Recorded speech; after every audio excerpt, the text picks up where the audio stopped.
Hello guys, welcome back. പെരുന്നാൾ രാവിലെ നമുക്ക് പൂ പോലൊരു അരിപ്പത്തിരി അങ്ങ് തയ്യാറാക്കിയാലോ?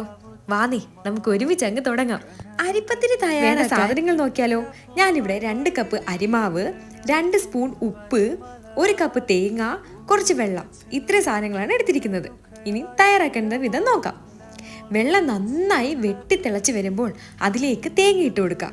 ശേഷം തേങ്ങ നന്നായി തിളച്ച് വരുമ്പോൾ കുറേശ്ശെ മാവ് അതിലേക്കിട്ട് കട്ട പിടിക്കാതെ നന്നായി ഇതുപോലെ ഇളക്കി നന്നായി ഇതേപോലെ പേനെടുക്കാം. പേനെടുക്കുന്നതിലാട്ടോ നമ്മുടെ അരിപ്പത്തിരിയുടെ സോഫ്റ്റ്നെസ് ഇരിക്കുന്നത്. എത്രത്തോളം നമ്മൾ പേനെടുക്കുന്നോ അത്രത്തോളം നമ്മുടെ അരിപ്പത്തിരി നല്ല സോഫ്റ്റ് ആയിട്ട് വരുന്നേ. നന്നായിട്ട് ഉരുട്ടി സുന്ദര കുട്ടപ്പന്മാരാക്കി എടുത്തിട്ടുണ്ട്. ഇതിൻ്റെ ഒരു ഡീറ്റെയിൽ വീഡിയോ എൻ്റെ ചാനലുണ്ട് കേട്ടോ, കാണാൻ മറക്കല്ലേ. നമ്മുടെ പൂ പോലത്തെ അരിപ്പത്തിരി തയ്യാറായി കഴിഞ്ഞു കേട്ടോ.